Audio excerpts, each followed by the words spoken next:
You finally told him how you felt, and he rejected you. Now every interaction feels awkward. You don't know whether to disappear or try even harder to get him back. But there's actually a third option, and it starts with one simple thing. Make the rejection less important. Imagine this. You confess your feelings. He says he doesn't feel the same way. The worst thing you can do is turn that moment into a huge emotional event. Don't start explaining. Don't ask why. Don't immediately try to convince him. Instead, you can simply say, haha, okay, we can still be friends. The point isn't to pretend you weren't disappointed. The point is to remove the pressure from the situation. You made your feelings clear. He gave you his answer. Now, the awkward moment doesn't have to define your entire relationship. The next step is surprisingly simple. Interact with him again. If he isn't comfortable meeting you alone, meet through mutual friends. And when you see him, act naturally. Don't keep bringing up the confession.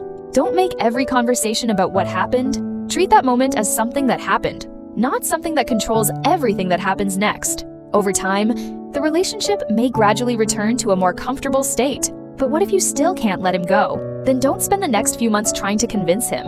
Step back. Go live your own life. Work, exercise, dress better, meet people, build something you're proud of.